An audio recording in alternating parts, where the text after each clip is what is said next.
Everything I tried, it did not work. So I told my friends, I said, if the end of the year catches me here in Romania, I'm going to kill myself. I don't want to live this life.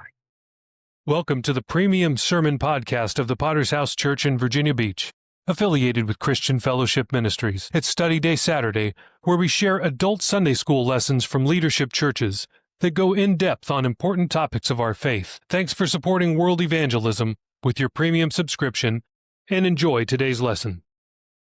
Hello and welcome back to this sermon podcast on this Testimony Tuesday.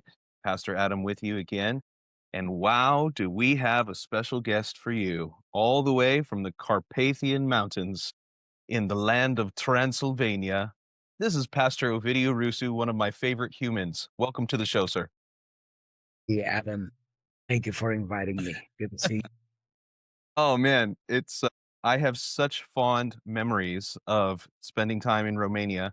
It was actually the second week that we came to Bulgaria. We were baby-faced, fresh out of the Chandler Church, 25 years old. And one of the first things we did was we came directly to a Brasov conference, and my life was changed forever. So, man, you were a big part of that. And so I really appreciate you and your family and your ministry and all that God is doing there in the Romanian churches. So it's an amazing thing. Thank you, Adam. We appreciate you guys a lot. Well, so for those who don't know you, I don't know who would not know you, but for those who have never met you before, maybe you can give us the report, the conference style report of where you're at and how long you've been there, and introduce yourself to the audience. Okay, so my name is Ovidiu Rusu. My wife is Luminița. We are, like you heard Adam saying, pastoring in Brasov, Romania. This is in the heart of Transylvania. We were born and raised up here in this city. We got saved in this city. We got married in church, in the Brasov church. We've been sent out at some point, and we pioneered a church in Ploiești. And after 5 years, we came back to take over the mother church from our pastor at that time, Pastor Richard Brooks. And so that happened in 2000. So since then, we are pastoring here in this beautiful city, a great and wonderful church. We are just happy to be part of what God is doing. 20? Yes, 20 years. And you haven't aged a day. You are a nice man. Well, it's amazing. Just tell the people a little bit, first of all, before we jump into your story, about the Romanian fellowship and where God is taking you. Well, good things are happening, and God is helping us. We have churches. I think we have 15 churches in Romania. We have 3 overseas churches, 2 of them in Moldova, in the city of Chisinau, which is the capital of Moldova, doing very good. Young people getting saved, young people being discipled. And then we have our church in Switzerland, Dori and Matthias Kiefer. Matthias is a Swiss man. He came to Brasov many years ago. He married Dori, which was a young girl at that time in our church. They pioneered in Romania, and then at some point we sent them to Switzerland, to Bern, and they do a great work there. Very, very good church. Couples that want to preach, people from not only Swiss also, people all over the world. Yeah, we are, thankful to God for, helping us to grow, to expand, reach other nations. And we're looking forward to our next conference in June. We'll have a great time. Wonderful. Yeah, I've got Pastor Matthias on the list for an interview as well. So his son, Noel, he has been following our podcast for, I don't know, ever since we started. So very cool. He just sent me some pictures. Did they plant a new church in Austria? Is that correct? Yes, but who that was, I think, if I remember correctly. No, I don't remember correctly. I don't know, but it's a good man. I met him last conference as well. Very, very good man, being sent from somewhere from America.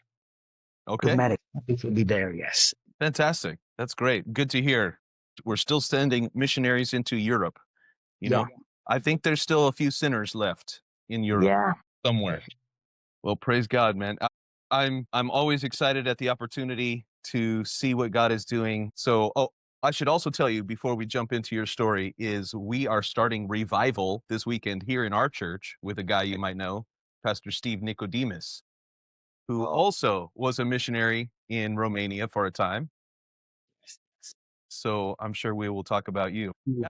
Pastor Rusu, you have been a conference speaker in the Prescott Church. You've preached in other churches around America and around the world. One of the things that I love about doing a podcast interview like this is you get a chance to tell the long version of your testimony that maybe you don't often get to tell over the pulpit. So I want to hear a little bit about your background. You said you grew up there in Brasov, Romania, and can tell us what your early life, your family life was like, and what was it like growing up in communist Romania? Yeah, absolutely. So, no, I didn't have the privilege to preach in the Prescott conference. I did preach in Prescott Church, which was a great, great privilege and honor. Absolutely. Well, growing in Romania, in communist Romania, I have fond memories of my childhood, and I know that sounds strange in a communist country. Well, yes, because although we grew up in communist and we were communists for all these years, about 45 years, our nation was communist. We, as children, especially, we didn't saw the bad part. We had a beautiful childhood, being out in the woods, no worries. And so I grew up in the family with two children. I have a sister that is 2 years younger than me. She's actually my half sister. So I grew up with a father that was not my real biological father. And so, I grew up in a family with some problems like all the families have. And like I said, as I grew up, as being a child, I was not aware of how bad communism is. I just enjoy life. But as I became a teenager and then a young man, then it hit me. And I must say that it was a struggle, not seeing a future, not seeing any hope at the horizon, just looking around, seeing people just going to work, coming home, pretty dull, pretty empty, looking at that and feeling, I don't want to live my life like that. And then as a young man, a desperation sets in because there's just no opportunities. There's just no doors that you wait to open. It's like all the doors are closed and now what? So I think that not possibly, but I'm pretty sure a big factor in my salvation was that feeling of just desperation, of lack of hope for the future. It's kind of like you were feeling trapped. And that is the perfect word. Because living in a communist country, you never hope of traveling abroad. So this is the place I was born. This is the place I will die. This is the life I would live. That's it. There's just no other possible. And the word trap is the perfect. So what's interesting though is that having lived in a place like Bulgaria myself, I do know that there are people who are okay with that, and they are okay to live and to die in the same place and never leave a 50-mile radius. And so where do you think this came from, this desire to escape? I'm not sure. It could be as a child. I read a lot. I think that was maybe an escape thing where I just escape in books, So I read a lot. And at times I was out with my friends and just enjoying life. And there were times when 2-3 weeks, I will not come out of the house, just read night and day. Wow. I enjoyed reading. So maybe reading all these books, you will become aware of another world out there, of possibilities, of a spirit of adventure, of I want more, I want to do things, I want to be part of something bigger. Maybe that had something to do with me just not being able to accept this is it. That's a wonderful insight. And so your sister is 2 years, or half sister, 2 years younger than you. Is she still in Brasov nearby, or she? She's nearby, married, has 2 children, has a nice family. She's a Christian also, going to another church though. But they still live here nearby Brasov. They build a little house outside in a little village, and they still work in Brasov. They kind of drive back and forth. And yeah, it's good. I'm happy they're Christians and saved. Yeah, that's wonderful. Now, you said that you didn't really notice the harshness or the difficulties of the communism in Romania, but can you describe, I mean, to the Western mindset, we have no idea of what it would be like to live under such conditions, but can you give our audience a little bit of a taste of what life was like during that time?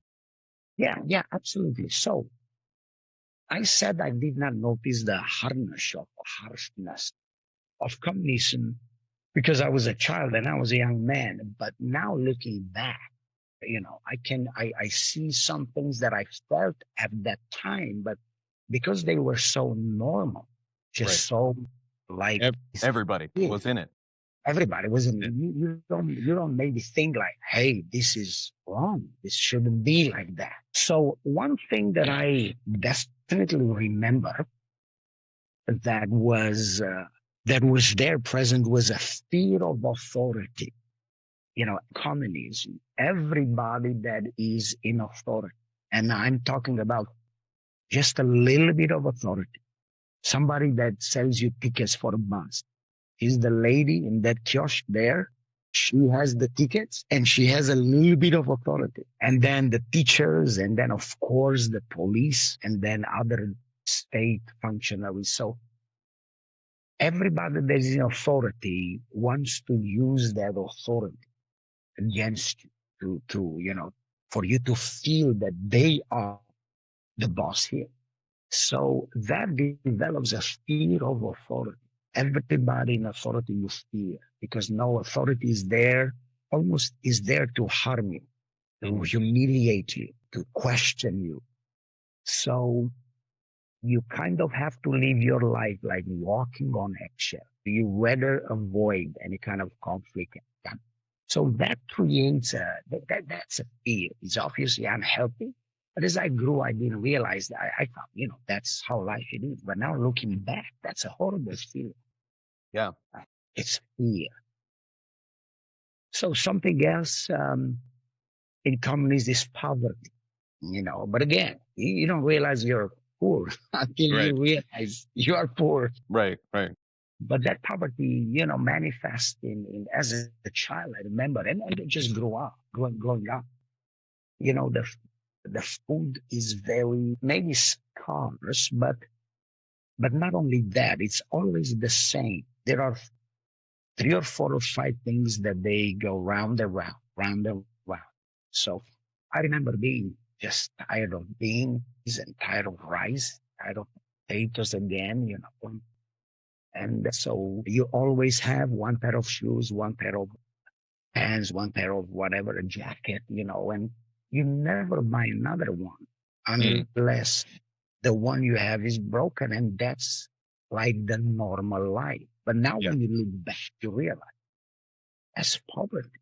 Always have one thing and having to kind of take care and sew it, take care of it, because if it breaks, you are in trouble. So living in that poverty, living in that fear of authority. Another thing I think that is very, very poignant is it's the feeling maybe that sets in that you don't count as an individual, as an individual. In other words, you're just part of this big number of people, and you will never accomplish something that is special or different. Maybe that was part of me struggling so much with just the lack of opportunities, let's say, for my future.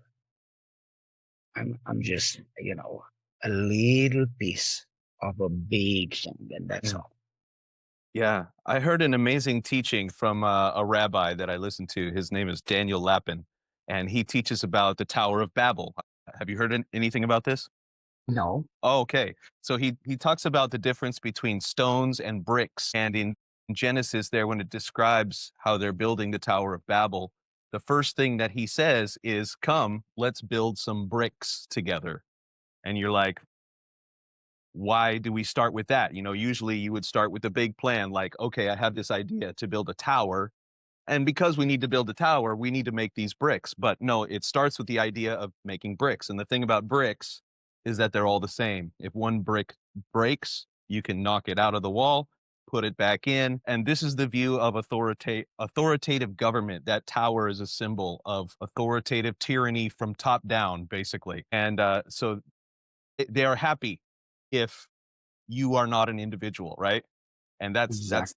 that's the view of tyrannical overarching type of government is they want you to be a brick. They don't want you to have individual ideas, and they want you to be constantly in crisis mode so that you don't know anything else. But the opposite of that is what God makes. God makes stones, which every stone in the world is unique shape and size and weight. And if you're going to make a wall or a building out of stones, it requires a master craftsman to piece them together one at a time. And the house of God is made up of a house of living stones. So powerful Right. teaching.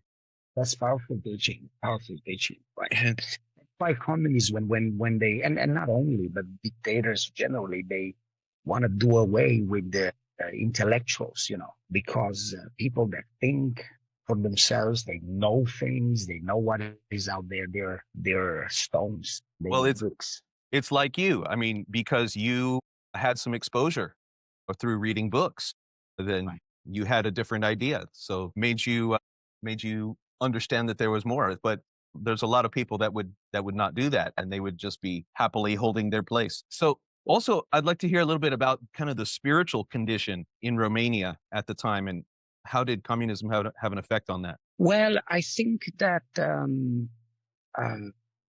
people in Romania at that time were very religious. See, for some time after I got saved, I was very young, and we were all young here when we got saved. And we thought that is bad. We thought that, oh, it is a religious place. People are religious, and that is bad because or Greek Orthodox is false religion. And then we know it is, absolutely. And yet now when I look back, I don't think that was all that bad. Okay. But people were religious, and they were religious, I think, as a maybe as a counter reaction to communists, actually, because communism was preaching atheism. There's no God. Man is at the top, and we create a new man. And so they were quiet against the church and religion, but they didn't dare to destroy it all because people were way too attached to it.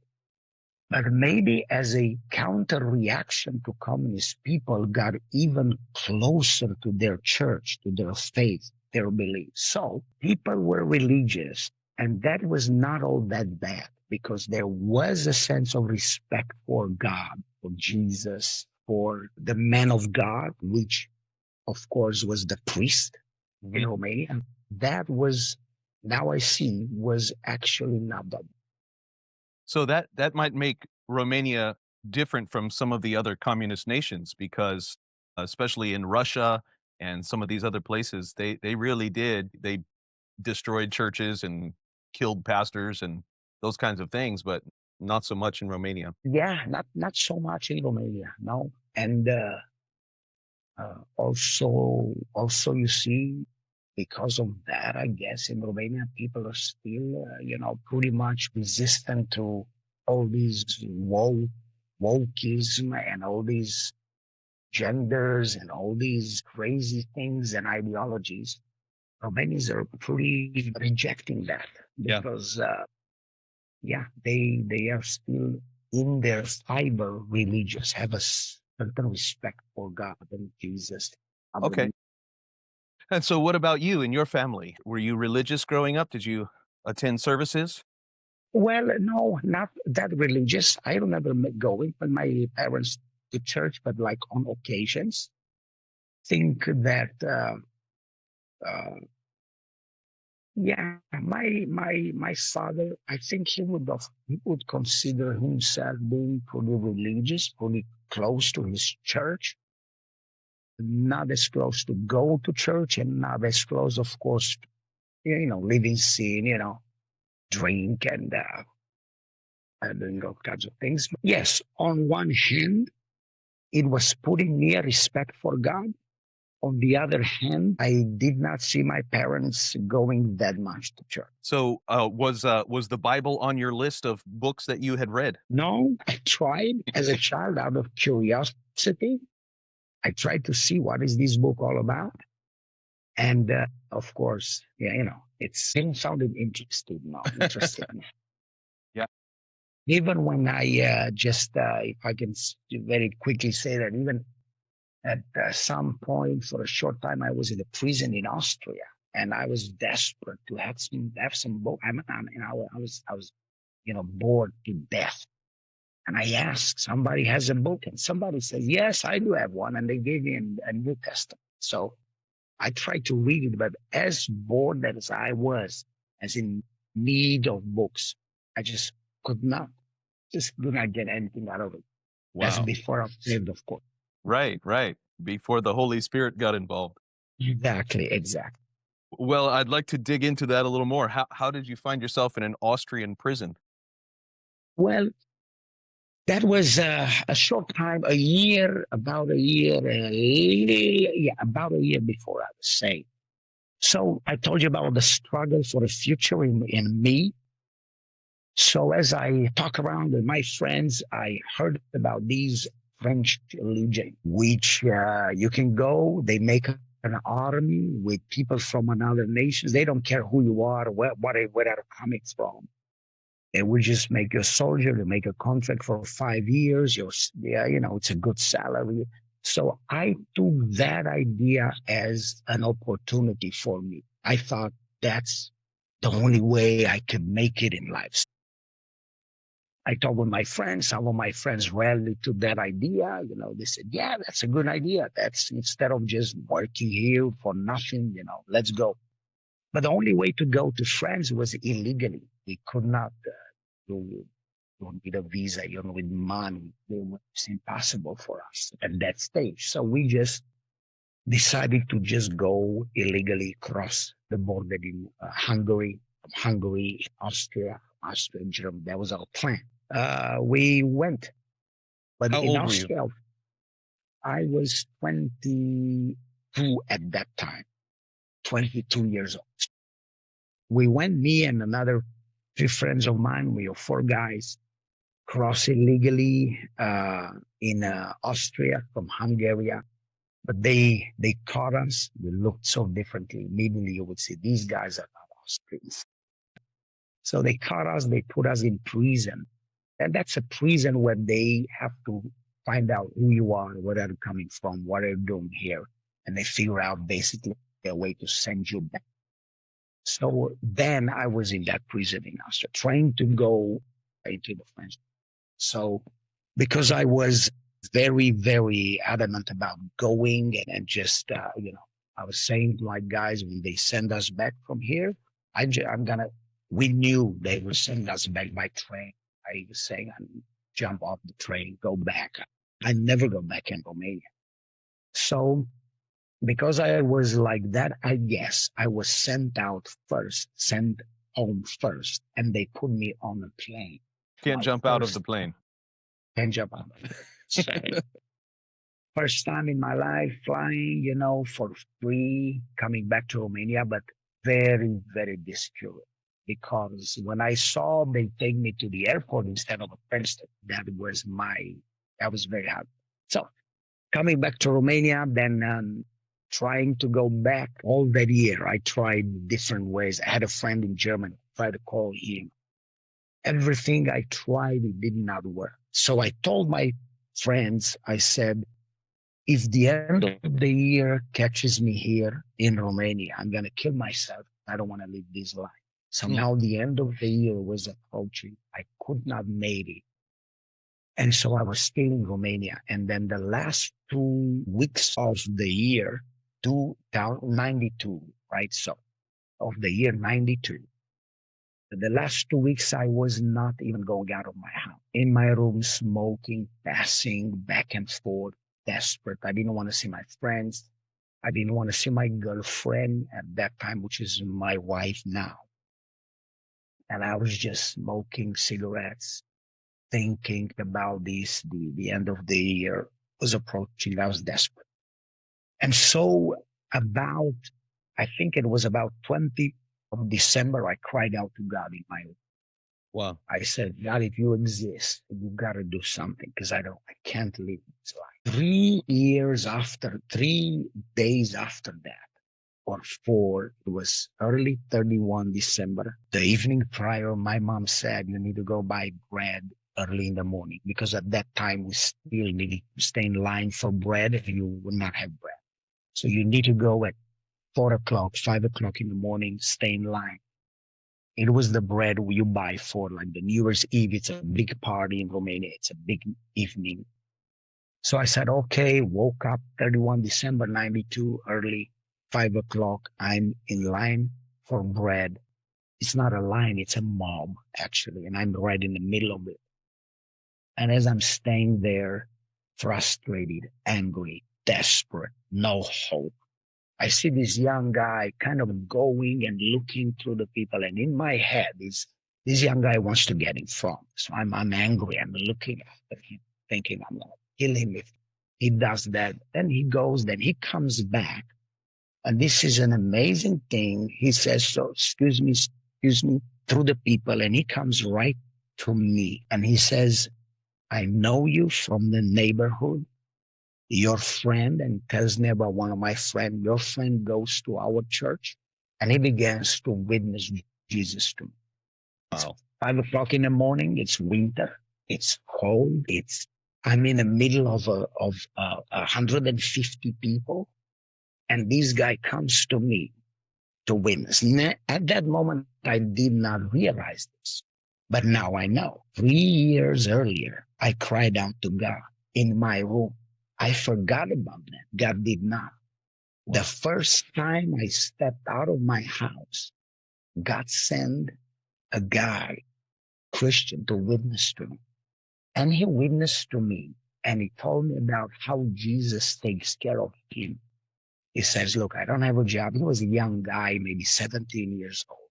But look, the clothes I have on me, Jesus blesses me. And he had a Walkman, which at that time it was like, wow, look at this rich guy.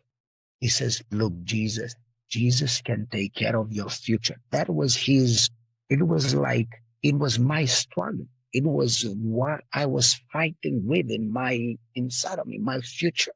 What am I going to do? And then so we both bought bread. I went home and I could not just the testimony, the words, I could not get them out of my head. So in that day, 31 December 92, about 2 o'clock, I decided to go and find this friend of mine. He mentioned to me that goes to the church. So just to ask him more, what is this all about? And so I found the guy. The guy said, come with me to church. Right then I went to church with him. He says, we have a party, New Year's Eve party. If you want to be with us on the New Year's Eve. So I said, absolutely yes, because I was absolutely open, absolutely interested. God was working in. That night, 31 December 92 at 12 o'clock, all the Christians in the church were in a circle. They were praying. Everyone said something, like, thank you, God, for this. Thank you that we are saved. Thank you that you changed my life, whatever. When it came to me with a loud voice, I said the sinner's prayer. God, forgive me. I'm a sinner. I want to give my life to you. And the rest is history. Wow. Never left the church. I was truly, truly touched and transformed by God. What an amazing story. So this is 1992. This is after the Iron Curtain fell, and there was a revolution also happening in the country. Exactly. Exactly. So that's the reason why we even dare to think that it's possible for us to leave the country. Because before the revolution, that was not a possibility. And so because the revolution took place, now that hope somehow came that actually we could go out. We could see another country. We could find the future somewhere. Still, it was a difficult thing. You Right. need to do it illegally, but at least they would not shoot you right at the border and kill you on the spot.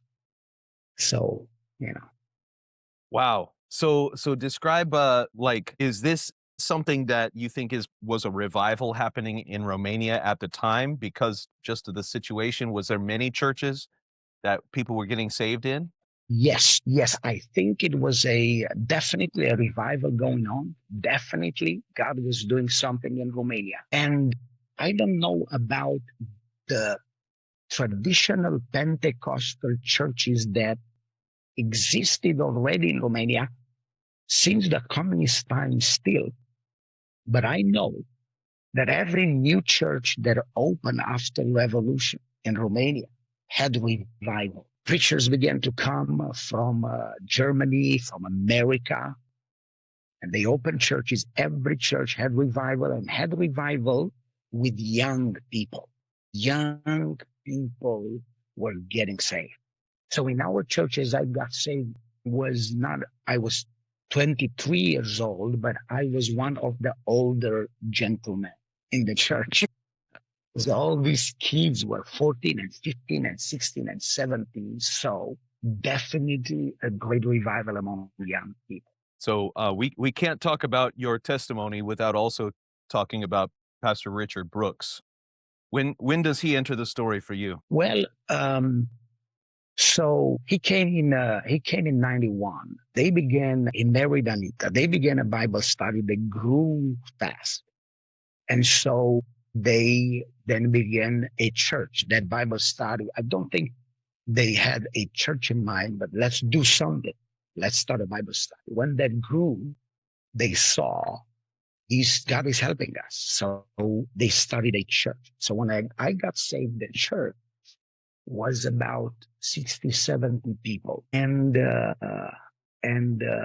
obviously I met Pastor Brooks in that night when I got saved, but my memory, I don't have memories of him in that night, but I have memories of him preaching Sunday morning. We were not part of the fellowship yet. We had services only Sunday morning. And he was preaching, and I was just amazed at the preaching. I remember like just taking all in. And I remember thinking like, okay, this Sunday, next Sunday, the third Sunday, I was thinking the fourth Sunday, what will he say? What is there more to say? I was coming just open. And so Pastor Brooks, it was the right man at the right time for us. And this is such a deep thing that I think it was totally God, because he was what we needed here at Romania. Pastor Brooks was a man of faith. He was an exciting man. He was happy, and he had an attitude. We thought that's how Americans are, all Americans. He had an attitude of everything is possible. We can do everything. There was there was, not an answer. He had that attitude, exciting, hopeful. Everything is possible. That's exactly what we needed, because we were little communists. Communists think nothing is possible. All the doors are closed. That's how we grew up. That was the spirit put in us. It's good to be happy, but not too much. We looked at him, and inside of us, we felt, all of us, we want to be like this man. Yeah. We want to be like this man. So we immediately, our hearts meet with him. We were just so attracted to his personality and attitude and everything. We didn't realize, but inside of us, I think we wanted to be like him. So, perfect man at the right time for us, a tremendous blessing sent from heaven.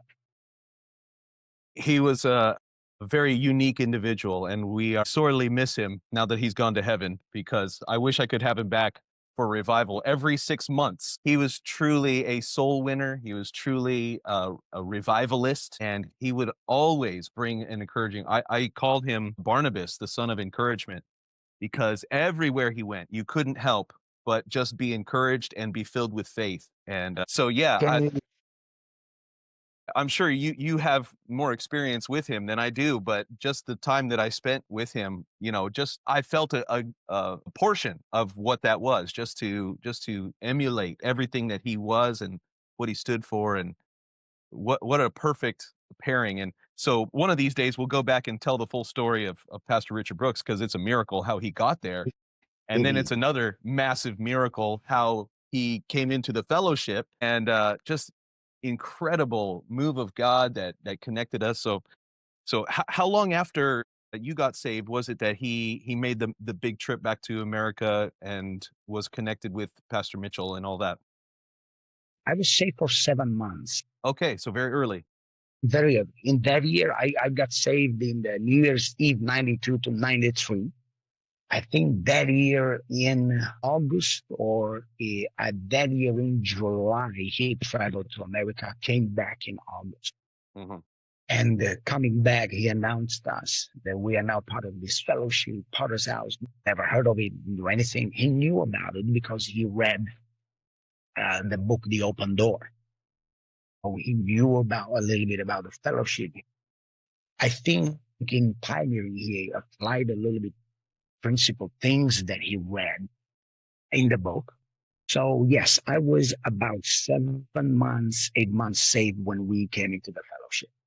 Wow. That caused a little bit of trouble in the church. Yeah. Because there were other missionaries, Americans that were there to help.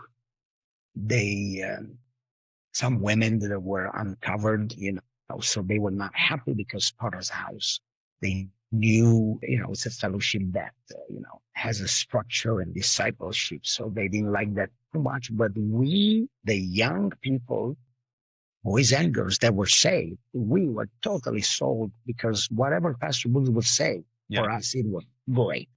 Yeah. So was he preaching in English at the time? Yes, with translator in Romanian. Yeah. So that's He all the time while he was here. 10 years he was here, all the time. That's how. with the translator. So that also makes it not easy. But did you understand English at the time? Well, no. When I came in church, I knew a little bit of English, but I picked it up very quickly because there were young guys in church, young guys speaking English, and then having to communicate with Pastor Brooks. We tried, all of us, we tried. So we picked it up very, very quickly. I got saved, and then within 1 year after I got saved, I became his translator. Wow. Or let's say one of the translators of the sermons on the stage. At the beginning it was difficult, but he had patience with me because he saw the potentials. He patiently helped me, and then I broke through, and we picked it up pretty fast. But I must say, he also learned to speak Romanian. So we would communicate in Romanian also at some point, not in that first year or 2 years, but slowly. And so he would do his counseling in Romanian and no problem. But preaching, it was better in English because he could flow. Okay. So I know that a lot of the early converts there in Romania, that they had a lot of trouble with their families, and they suffered intense persecution for joining the Potter's House Church. Well, what did you face any of that in your story? Well, not me personally, because my parents were glad, I would say, because their problems stopped them. So I was was one of those, being 23 years old, I was already out of my parents' control and uh, troubles, drinking, fighting, doing all kinds of things. So when I got saved, my parents were happy. They were thanking God. But that is almost unique because all these other kids, when they got saved, their parents were destroyed Mm. because in their minds is my kid got involved into a sect. They're Orthodox. This is what these people will do to them. This is crazy. So most of the parents, I think all the parents opposed, but some parents opposed intensely. So Right. there are stories of young people suffering big time persecution, beatings, being locked into the home, being taken to the priest, taken to the police, being shunned in school, in their classrooms by their parents. Parents that tried everything to stop them from going to church. And I must say that there are stories of great victories where these young kids were just saved to the bone. They knew I'm going to get a beating when I go home from church, but I'm going to take the beating. Yeah, it was a powerful time, and you could see God really working deep in these young. Amazing. So how with Pastor Brooks, and I've heard some incredible stories also from our friend Pastor John Dumas, and he told me a story. Maybe you can validate if it's true or not. He said that early on in those days that you really didn't have to do very much to outreach and draw a crowd. And he described how one time his parents had sent him a little boombox, like a CD player, which was common in those times. It was common for us in America, but very uncommon there in Romanian times. He talks about how, in the house where you had people living, that you had one light bulb that you had to move from room to room, unscrew it there, screw it in over here, so you could share the light.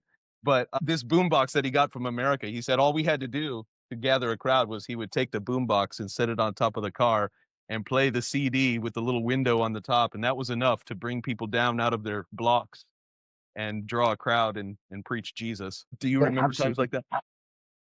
I definitely remember times like Fredley remember that. I cannot say that I remember seeing him doing that, but I totally agree that that is very possible because whatever we would have done on the street, a crowd will immediately come. There was no TV, very, very, very little TV. There was not much to do. People were poor. So anything that will happen in a neighborhood, the word will spread. Then you would have a crowd in no time. So yes, I totally see how that would draw a crowd immediately. Yeah. So we would, yeah, sorry, No, go ahead. Go ahead. yeah. So we would coming out with a guitar and singing. Even that was like wow in the whole neighborhood. And then we had a truck. So Brooks had this truck, and on the bed of the truck we would put the speakers. We would have the mics. We would go into a neighborhood and sing. All the neighborhood was there, hundreds of people, and then preach the gospel from the truck. But basically, anything you would do would draw a crowd, and people were open. People will always pray to receive. Always, people will be saved. So I must say that as disciples in us, it grew this great faith and boldness that God is with us, that every time we preach, somebody will get saved. So we had no doubt that the gospel works. That is like gave us wings. It was a great time for discipleship, great time for. Yeah. It's an amazing convergence of all of these different factors all happening at the same time. And I'm sure you look back on those times with great fondness, but we also realize that we can't live on the victories of yesterday.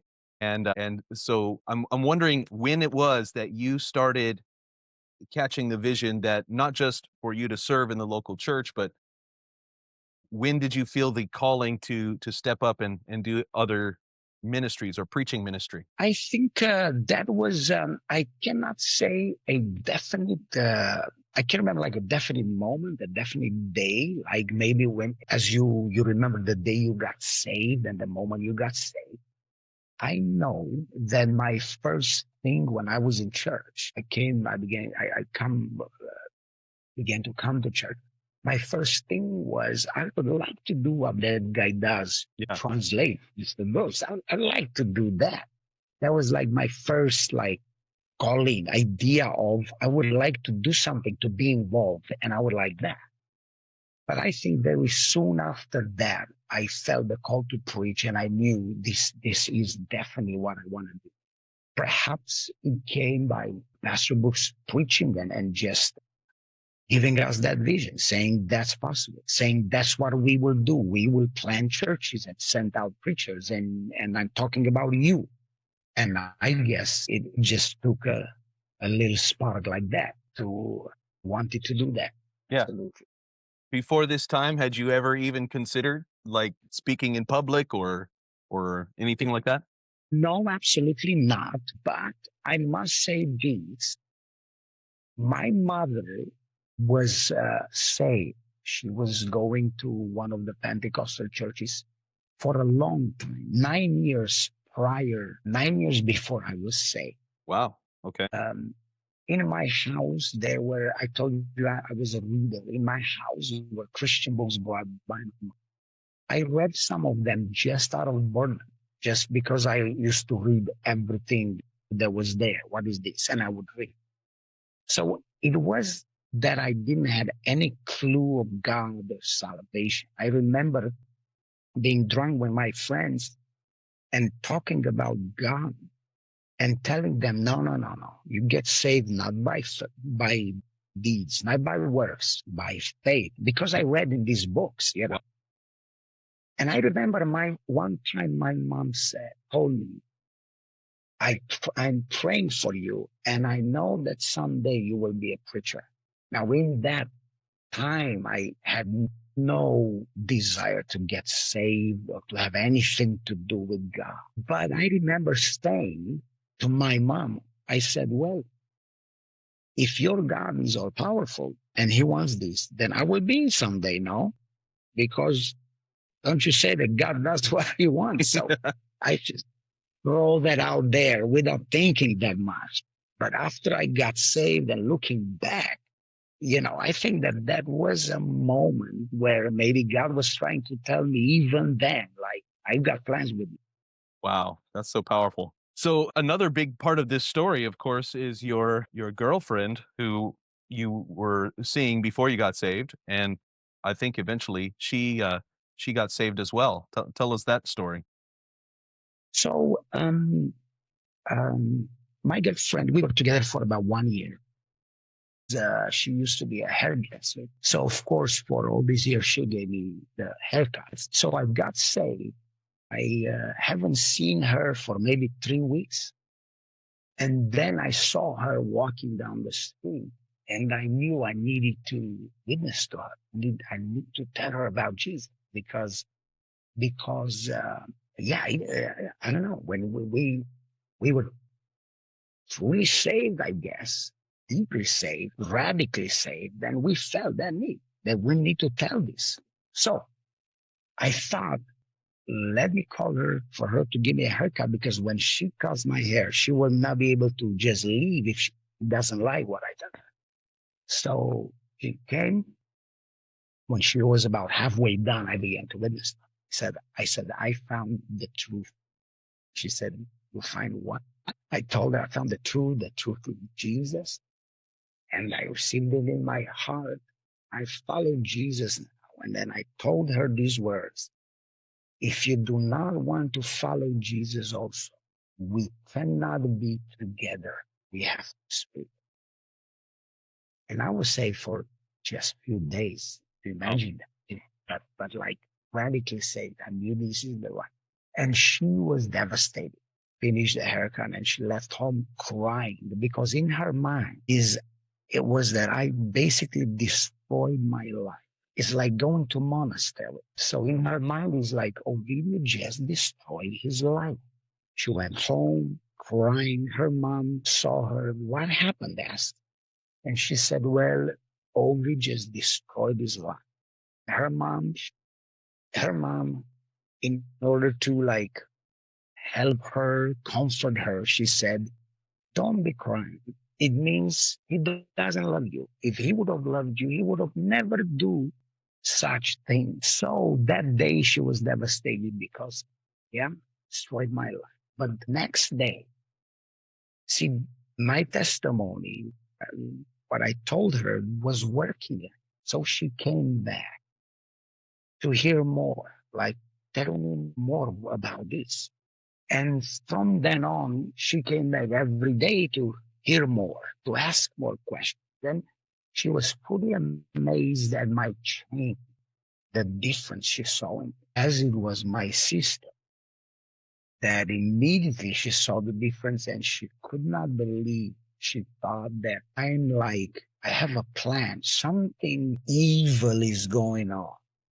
She's thinking I'm acting so nice because I have something in my mind. So she was amazed. And so I invited her to church. And the story is just amazing. And maybe we don't have time right now, but first time when she agreed to come to church, it was a Wednesday. And I knew I cannot wait until Sunday because we had only Sunday morning service. So there was another church in town that had services Wednesday night. I knew about it. So I said, let's go tonight because I wanted to, now that she says yes, we need to move. So we go to this church. Lumi is dressed like in the world. Yeah, she has a long coat over it, but when you take that coat, it's not, it's not for church. Yeah, right? So she says, I hope nobody will, look strange at me because I leave. All right. So I say, okay, whatever. Just let's go to church. As we come in the church is not started yet. On the stage is the prison worship team. One girl from the prison worship team sees Lumi, and she comes running down. It's an old friend from childhood. This girl is so moved. She says, Lumi, I can't believe I see you here. I'm so happy. Lumi is so moved because obviously this girl is overjoyed to see her in church. So she's very touched by that love that is demonstrated, So I think that night after we left from church, prayed with her at the porch of her house, and she got radically saved. Amazing. And so how long after that was it that you were married? Well, after 2 years in church, after 2 years in church, so we lived clean and everything, but we were so just caught up in outreaching, serving God, loving Jesus, that it was not like, let's get married. And I think at some point, I think if I remember correctly, and Lumi, I think would agree with this. It was she at some point, she said, don't we get married at some point? But yeah, we have to do that. It's so, yeah. That's part of the plan. So, So, okay. So 2 years we got married. First couple in church to get married. Wow. Okay. But also first couple in church to get sent out. Is that correct? Couple in church to be sent out. Yes.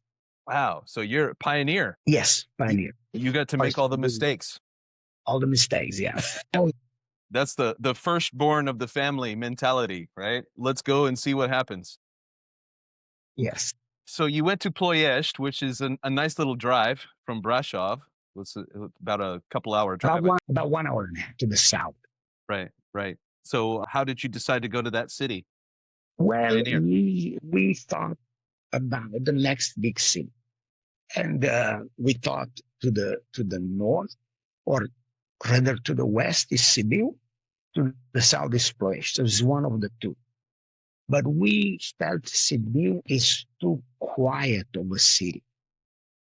People there are a little bit more quiet, set in their ways, nice people, a little bit like brawlers. We were active and we liked, so we thought that Ploiești it fits better with how we are.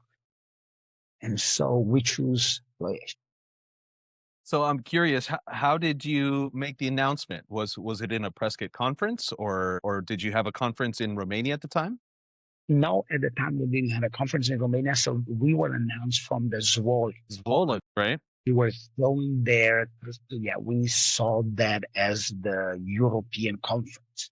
It was like our conference at that time. So we were sent out from Zvoli. Wow. How exciting. How did the church respond? Well, everybody was absolutely excited, absolutely on fire. Everybody, I must say, and that's not unheard of in our fellowship. In a young church like that, everybody wanted to be a pastor. Everybody wanted to be a pastor's wife. So when we were sent out, everybody was overjoyed. We lived for this. We knew this is happening. This is the first couple we sent out. I guess everybody saw in their minds their turn. Like, Oh yeah. my turn comes. So it was just absolutely a great time. And what was the year? It was the year 96. 96. And it's August 96. So you have about 3 years of preparation, just like the disciples of Jesus. Exactly. About 3 years, a little bit over 2 years. Well, and so you went to Ploiești, which today the church is still there, the church that you pioneered. Yes, Mitica Dragic is there and doing a great job. He's a fantastic guy.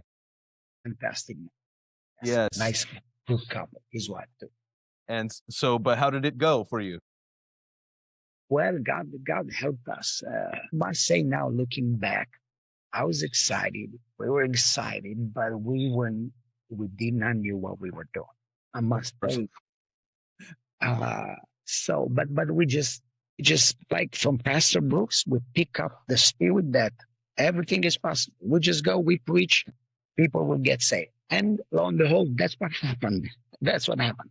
I remember we started with a concert. Immediately, the concert, I think it was on the 27th of October. We started with 28. We started with that concert. And immediately, some young guys got saved that some of them are with us till today. So in that first ever thing that we did. And I remember the next day, we had about like 28 visitors in church, first Sunday morning. Of course, not everybody stood, but out of that group, the first disciples were kind of like drawn by God, So we were able to work with people from the very beginning. These young people, 14, 15, 16 years old. I remember this kid coming, with a soccer ball under his arm to church with the t-shirt that was way too big for him. And then going home and taking the sermon that he heard and gathering his family, his brothers and mother and father, and preaching the sermon to them, like everything he could remember. Yeah, later he pastored, was in the missionaries. Yeah, just God helping us from the very beginning. Amazing. It's amazing. So can you remember significant miracles from that time, pioneering the church, something that God did? Yes, powerful healings. Really? Powerful healing. There was this older lady. She was blind, almost totally. She could not walk because she could not notice the bumps. So she would always fall. She had a broken arm. Wait, so in Romania, you have bumpy sidewalks? At that time, we had holes. At far maybe could. Yeah, absolutely. In that time, especially. Hey, it changed now. It's better. But anyway, this lady, came to, so as in Brasov, Pastor Rusu was doing Sunday night healing services, giving out flyers for healing services. So we had visitors, people getting healed in these Sunday night services, healing services. This lady got totally healed in her eyes. Now she would make like socks, weave socks for her son coming to church on her own. Her son had headaches. He could not sleep in the night. He was called in the neighborhood the detective, because in the night he could not sleep out of his headaches, and he would just walk around the blocks. And so people named him the detective. The guy got absolutely delivered, healed, no more pain. Wow. Miracles that God did on people that were known in the neighborhood as being sick and had. So that draw others. Numerous miracles of healing. This is the New Testament example, isn't it? Like Exactly. the man healed at the gate, and this becomes the reason why the church explodes. Wow. Exactly. Wow. Again, I give that to Pastor Brooks for putting in us that faith, that boldness. What we saw at him, we were doing, and it worked. And we had just a boldness, no doubt that this will work. And that went with us. And that's such a significant thing, because you didn't grow up with that. That's not part of your culture. That's something that he put in you, that Jesus. Exactly. Like the difference will be night and day between the communist mindset we came to Jesus with and this powerful transformation in us. Wow. So in that time, so you're the first one to be launched out, and then there's others that quickly follow, right? Quickly followed, I think was John Dumas and Roxanne. They were the second couple getting married. Second couple we sent out Matthias and Dori, the third couple being married, the third couple being sent out, and then others. So then you said in 2001, so this is about 5 years later. 5 years later. And you get the call to come back to the Brasov church. How did that happen? Well, it was in conference. We were again in conference in Zwolle. Pastor Mitchell was there preaching that conference. There was a decision made to nationalize the church. Pastor Brooks will come to Prescott, be an evangelist. And so they called me and said, look, this is going to happen, come and take over the mother church. And I was absolutely honored, but in the same time scared. I remember we came back from that conference. I came to Brasov. And for a while, Pastor Brooks was still in Brasov. So for maybe a month or so, we were both in church.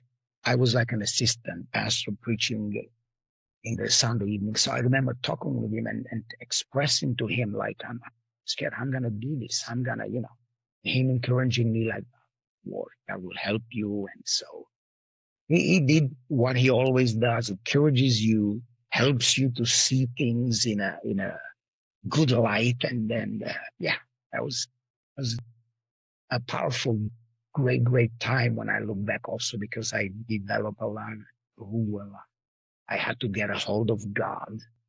And then I really see that he helps me, although in me, I was afraid. Yeah. It's those times that, the enemy will try to discourage you and tell you that you're not prepared and not equipped. So you really, that Barabbas personality, or Barnabas rather, personality of Pastor Brooks is so helpful to encourage you and, remind you that you can do this. Exactly. You can do this. You're the man. You can do this. So I'm sure, though, it was bittersweet for you, for you to watch him leave Romania, because such a big part of your life was connected to him and his ministry. Absolutely. For all of us. I remember we had a preacher coming through. It was, I think, a Wednesday night. That was the day when Pastor Brooks left.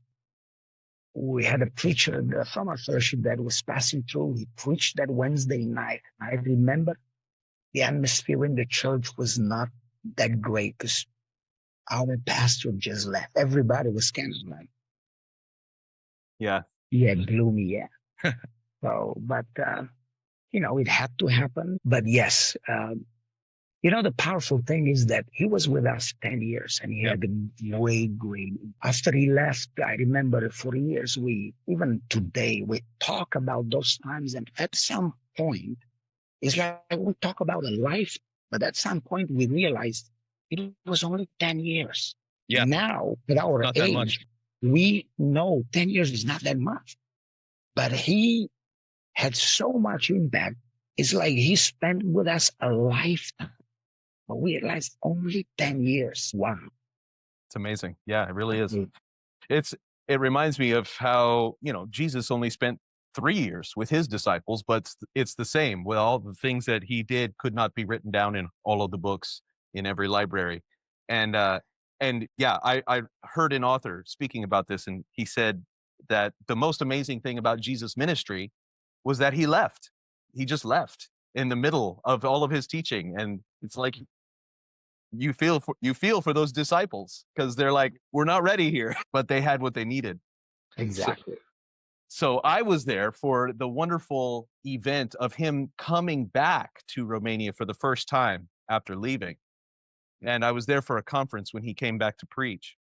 And I got a little glimpse of it, of what it was like, because I remember we went to a restaurant after one of the morning seminars. I don't know, I'm sure you were there, but I don't know if you remember this. I think it was like a buffet restaurant there in Brasov.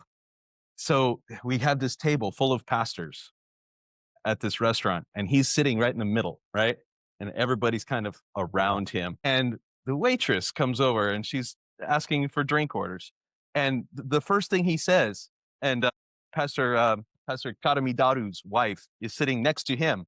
And he says to the waitress, he says, listen, this girl sitting right next to me has this amazing story of how Jesus changed her life. You need to talk to her and ask her about that.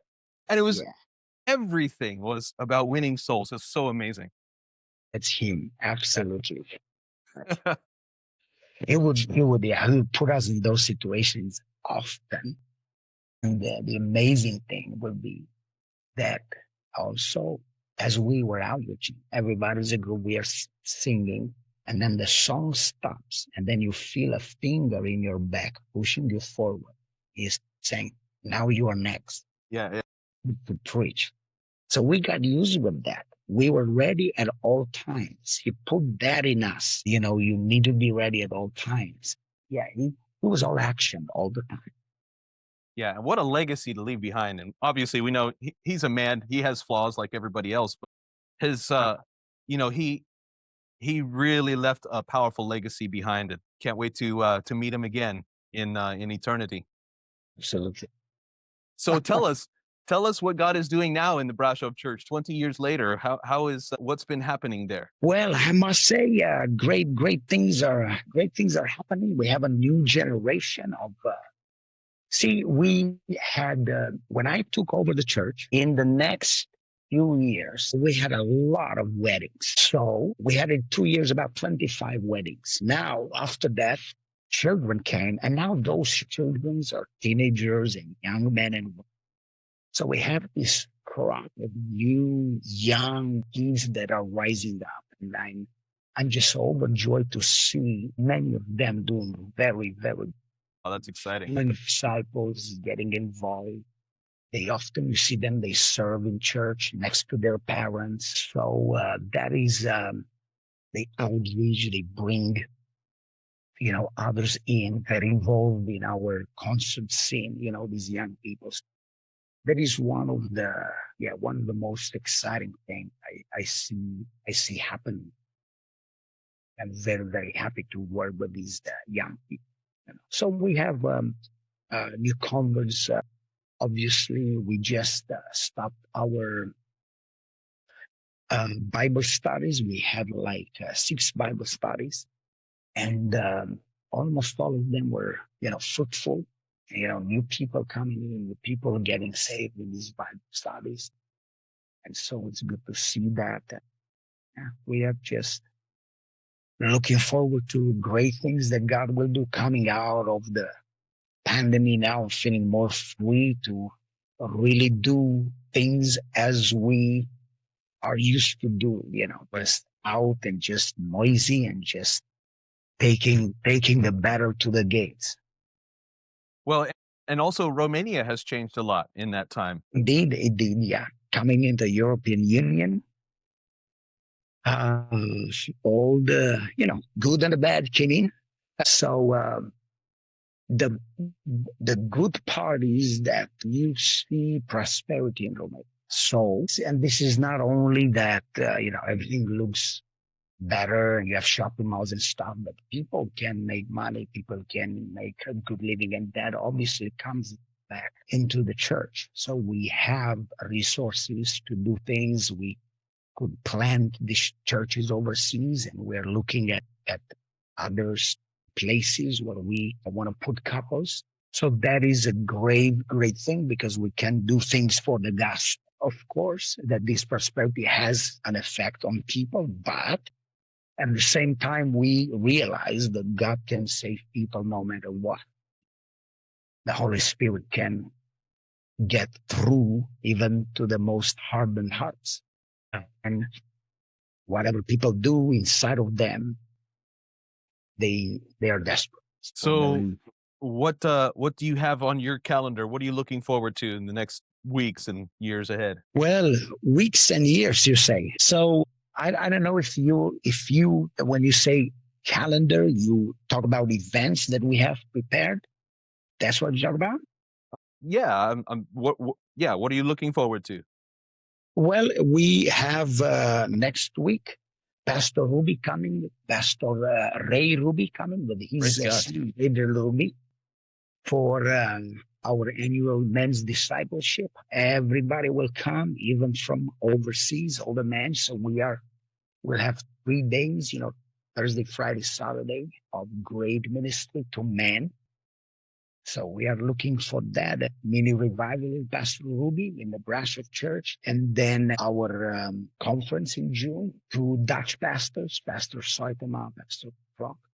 And then towards the end of the year, if I remember correctly, I think we have Pastor Roman Gutierrez. Yeah, I'm not sure if it's this year, next year, but we definitely look forward to have him back. Man. Because he has a great impact, Absolutely. Definitely we're looking. That's fantastic. We can pray for that. Are there any prayer needs that our audience can be praying for? Well, I would say that, I would say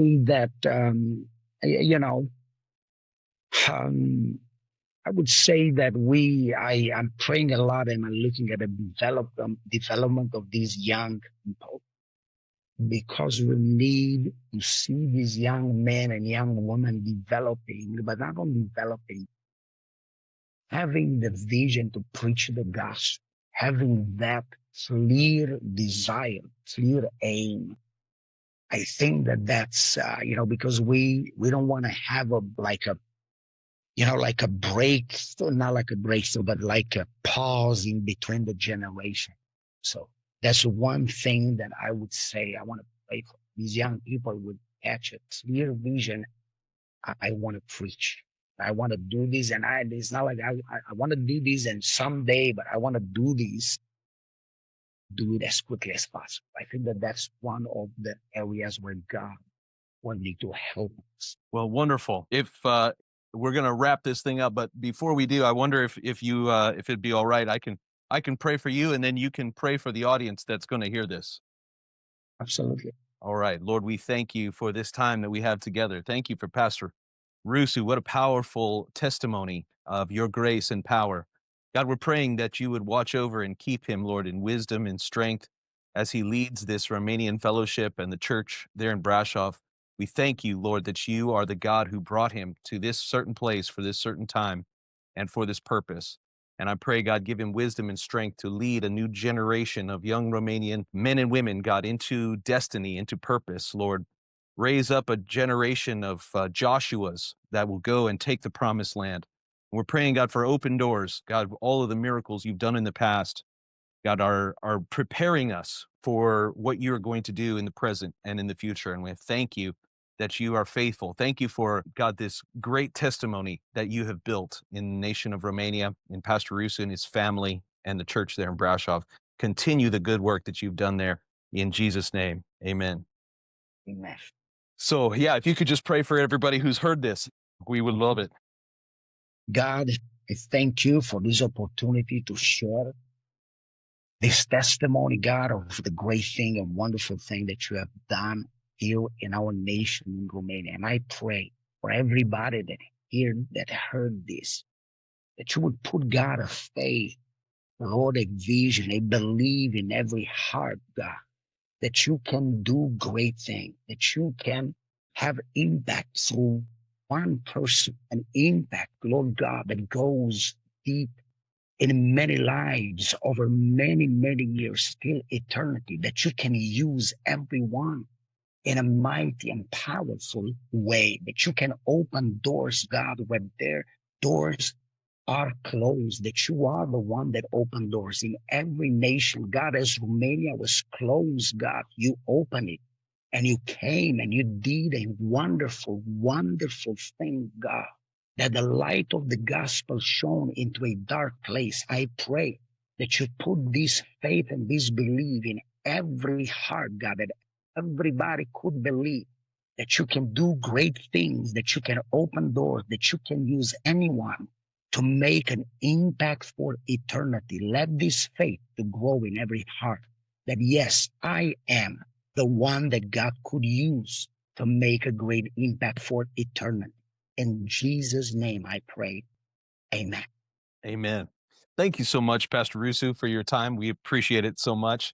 Thank you for agreeing to come on here and struggling through the tech support issues to make it happen. And also, I'm grateful for you because, you know, my wife and I arrived there in Bulgaria. It was like, as I mentioned earlier, it's like the first thing that we did was to come to a Brasov conference. And you guys just welcomed us with open arms. And I can remember you treating me with you were asking me questions like I knew anything at the time, just because I had come out of the Chandler Church. And so you really helped us, and you sent impact teams and music groups, and your conferences were always such a blessing to us. So thank you for all of that. You're a wonderful blessing.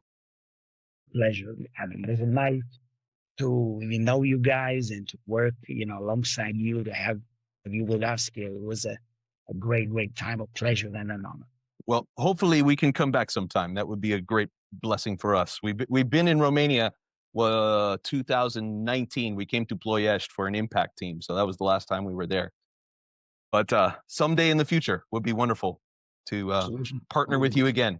Adam, God bless you. God bless you. Thank you so much. And if you just stay right there for a minute, I'll just let our audience know that we appreciate them as well for listening and making it all the way to the end of this podcast. And we appreciate you for listening and for sharing this. If you were inspired, tell somebody about it and share this episode.